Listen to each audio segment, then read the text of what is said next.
Hi, this is John Kovich of Flywater Travel. In this video, I'm going to talk about Cayo Cruz, Cuba. Tiene mi Cuba un sol y una cantina hecha de cañarrón y agua marina. El cantinero es un buen... Cayo Cruz is an island in the very eastern part of what's known as the Jardines del Rey archipelago. Jardines del Rey means Gardens of the King in Spanish, and this archipelago is quite important in Cuba for a lot of different reasons. A little bit about the archipelago. It's quite large. It's about 120 miles in its entire length.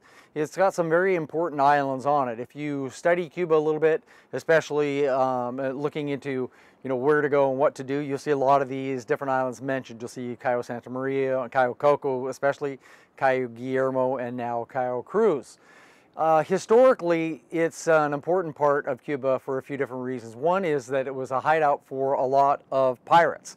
And you can imagine with all of the different islands that are here and the channels, etc., the pirate ships could hide here in wait for ships that were going back and forth between the New World and Spain.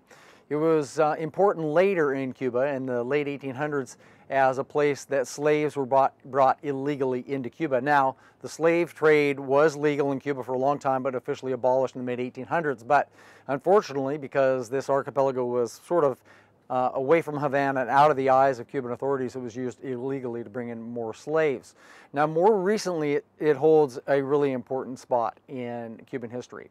If you know a little bit about world history, you'll know that something very important happened around 1990 or so, and that was the fall and breakup of the Soviet Union. And you know that before that, Cuba and the Soviet Union were thick as thieves. They were very important to each other politically and economically. If you think about the fact that prior to the breakup of the Soviet Union, 80% of Cuba's exports went there, and 80% of Cuba's imports came from the Soviet Union, and that all went away immediately. And Cuba was in dire straits. If you talk to a Cuban that's old enough to remember this time, and you ask them about what's called the special period in Cuba, they'll tell you about how difficult life was. The average Cuban lost between 10 and 20 pounds, just to put a finer point on it. The Cuban government knew that economically the island was in trouble, and they reached out to the rest of the world, and what they did was invite tourists to come to Cuba. And in order to make those tourists happy, they started constructing resorts. They started near Havana in Veradero, and then they started building on this beautiful archipelago called Gardens of the King. It was kind of a difficult enterprise, as you can imagine. For a lot of reasons, Cuba didn't have a lot of money, so they went into partnerships with some companies from other countries. And then just strategically it was difficult because the islands are off the coast, so they had to build long causeways to get out there. In some cases, these causeways are over 30 miles long. There are now 3 of them that connect the mainland to the archipelago itself. Now, Cayo Cruz is the more recent of these developments. There are resorts being built there right now. It's a little bit harder to get to than some places in Cuba, because if you look at where it is, it's a long way from the biggest towns. It's, a long way from Havana. Havana is far, far to the west. And the second largest town in Cuba is Santiago de Cuba, and it is way to the southeast. Now, there are a couple ways to get to Cayo Cruz that make life a little bit easier. One is to come in through Havana, and then you can either drive to Cayo Cruz, which we don't recommend. That's about a 9-hour drive, or you take a short commuter flight from Havana to the airport in Cayo Coco, which is the closest airport, and then you would drive on new roads that are connecting these islands, and that takes about an hour. There are no direct flights right now from the United States to Cayo Coco, but there are from other countries. Otherwise, you have to do it, like I said, through Havana. You can also fly into the town of Camagüey, and this is a great way to do it. Camagüey, by the way, is an interesting town. It's maybe worth a night there, and then you will be driven through the beautiful Cuban countryside. You get to pass through lots of very typical small Cuban towns, see a lot of the agricultural side of Cuba, and then go over one of the causeways and out onto Cayo Cruz, and that drive takes between 2 and 3 hours. Eventually, you'll get to Cayo Cruz and you'll be checked into your beautiful resort where you'll stay for your week of fishing. So Cayo Cruz has had a fishing operation since around 2011, but things have changed a lot. Not so much the fishing, but the day-to-day way of getting to the fishing and where you stay. So let me explain that just a little bit.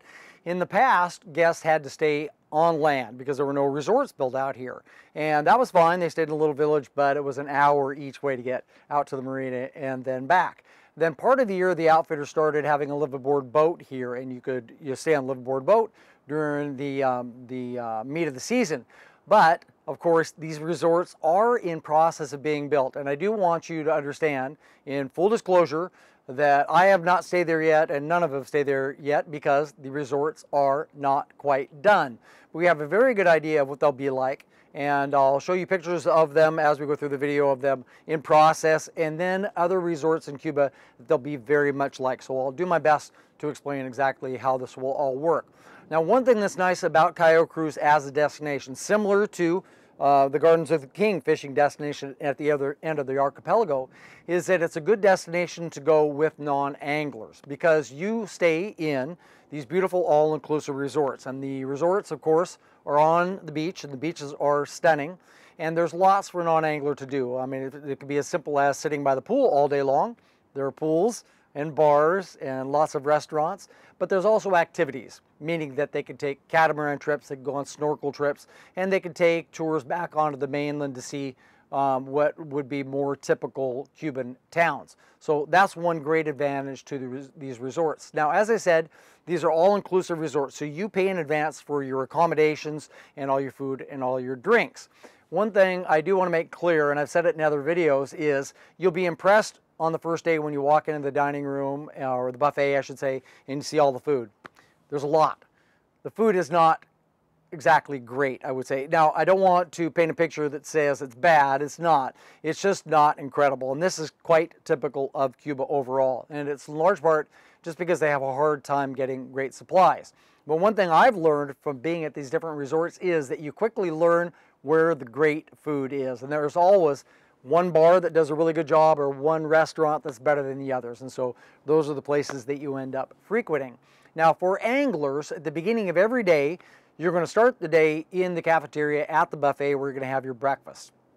So you'll dine there, and then you'll also pack your lunch, actually. So you'll be given a Tupperware container at the beginning of your trip, and after you've had your breakfast, you'll go back through the buffet and you'll make sandwiches for yourself and get fruit and some dessert stuff so that you can bring that with you in the boat. Then you transfer from the resort itself to the new marina, and this is a very short little jaunt. In fact, it's short enough they actually use golf carts to get you there, and then you will join your guides and get on your skiffs. Now, one nice thing is that the marina itself will have storage for you. So on the first day, you have to bring everything with you, all your rods and reels, etc., and you'll set them up there very often in the company of your guides so they can make sure that you have everything done correctly. But after that first day of fishing, you'll be able to leave them there. So at the end of the day, you'll just jump in your golf cart and come back to the resort and enjoy the rest of your time. So in any case, all anglers will stay in these beautiful all-inclusive resorts, and it's from there that every day you will make your jaunt to the marina to start your fishing. Okay, I think I can finally start talking about the fishing around Cayo Cruz. Now, this area has a great diversity of habitat for you as an angler to fish. I've said that about other areas in Cuba, and it's true, but the diversity here is different than you see in places like you'd see maybe in Gardens of the Queen, for example. But here you see a lot of exterior flats because, of course, the archipelago faces to the north and it borders the deep water to the north. So you're fishing oceanside flats on the north side of the islands. There are beautiful flats in between the islands themselves. There's lots of channels, especially to the east of Cayo Cruz, that are great fisheries. And then there is tons of interior fishing to be done here in the lee of these islands. And it's really important that there is. Because one thing that can happen at Cayo Cruz is it's fairly exposed, and you can get winds from the north, from the deeper water that push onto land. And if you're trying to fish those outer flats, it can be difficult on occasion when there are these strong winds. So it's important that you can sneak into the lee of the islands and still have lots and lots of territory to fish. And there is lots of that territory. I think something else that's really important to mention is that this habitat borders the deep water of the Bahamas Channel. It's really close to the north, and I think it's important for a couple of reasons. One is that it provides a great highway for migratory tarpon to move along the north coast of Cuba and then to peel off out of that deeper water into places that they really like to go, like the area around Cayo Cruz during the tarpon migration. Even more importantly, I think it's important for the bone fishing and the permit fishing, because both bonefish and permit go to deep water. They particularly go there to spawn, but permit in particular like deep water, and they'll come down to the flats to feed, but then go back and live in deep water. And I think with it being so close, with there being such proximity to that deep water of the Bahamas Channel, the Cayo Cruz sees that these fish are turning over all the time. I think the flats simply get replenished with new fish all the time. Now, I want to talk about each species separately. So let's first start by talking about the bone fishing here. I think Cayo Cruz has some of the biggest bonefish on average in all of Cuba, with second place maybe going to Cayo Largo on the south side of the island. There are a lot of 4, 5, 6, and 7 pound bonefish here, and I really mean legitimate 5 and 6 pound bonefish, not some of those ones that you see people holding in Belize that they think are 6 pounds after they've been catching 1 pounders all day long. There are really some big, meaty fish here. And you again will fish them on the outside, and you'll get to wade some flats on the outside as well that are just beautiful. But there's tons of interior habitat for bonefish. You can be really exceptional. So your guide will push off into this back country, and you'll pull the boat and fish in the mangroves and stuff and in softer bottoms. But it's not uncommon for the guide to beach the boat and for you to get out and do really long wades back here. It's massive areas. It's also not uncommon for your guide to lead you across dry land, kind of through scrubby mangrove, and you kind of don't know where you're going, and suddenly it opens up onto, again, a massive interior lagoon that you can wade for hours upon end. And again, there are some really larger than average bonefish that frequent Cayo Cruz. Now, if there's one fish that Cayo Cruz is most famous for, however, it's the permit. Cayo Cruz has excellent, excellent permit fishing, some of the best in all of Cuba, and should certainly be in your list of the top couple if you're coming to Cuba, particularly to seek out permit. There are a lot of also larger than average permit here. There are a lot of big fish that are over 20 pounds here, and there are certainly fish that are over 30 pounds that you would see around Cayo Cruz. Now, if you talked about the exterior flats versus the interior flats, it's not uncommon for your guides on the exterior flats to really be on the lookout for rays, because very often they see permit in the company of rays. Now, you probably read about this or seen video of it. When a feeding ray is on one of these flats, they'll be kicking up lots of stuff. They're eating the same food that the permit are trying to look for: crabs and shrimp and other critters that live in the soft sand and mud. And as the ray's kicking it up, these critters are fleeing, and the permit can be really opportunistic and grab them. It's just a great opportunity for them to feed. As an angler, it's a great opportunity for you for a couple of reasons. One is you've got a big target to cast to. You cast basically on the ray and then strip your fly off its back. And it's great for you as an angler because, again, those permit very often are way more opportunistic than a free swimming permit is, and they'll just grab the fly really quickly. So that can be awesome. Now, you do see free swimming permit out here. You see tailing permit out here, so it's not uncommon to cast to those fish as well.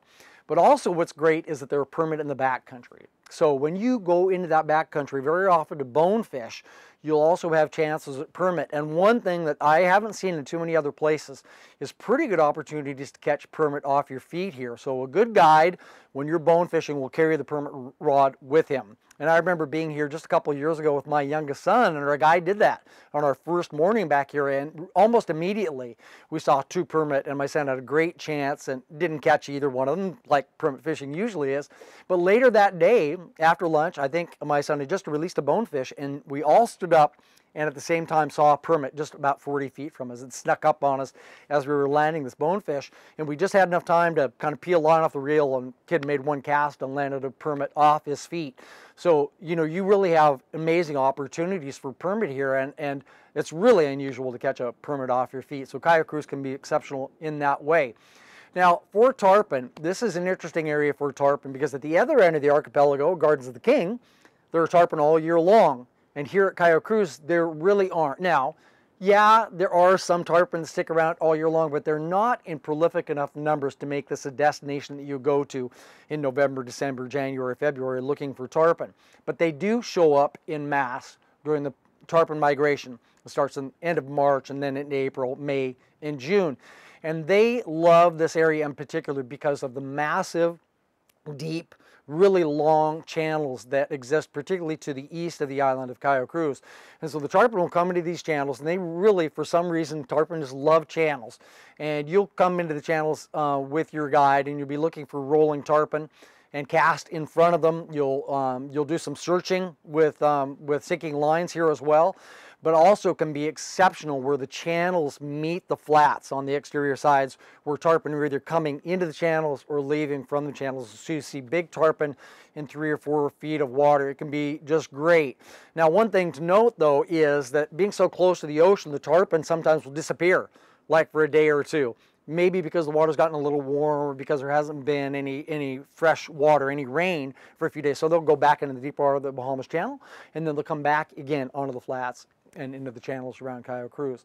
Now, there are lots of other fish here, and I've said this about other destinations in Cuba, but please don't forget to bring a big fly box full of cuda flies and poppers and deceivers and clouds of minnows and flies like that, because you will have opportunity to blind cast for and to sight fish to jacks and really big snapper, and certainly lots of cuda around Cayo Cruz. Again, being so close to the open ocean of the Bahamas Channel, these fish are coming on and off the flats just like the other species of flats fish that we normally target as fly anglers.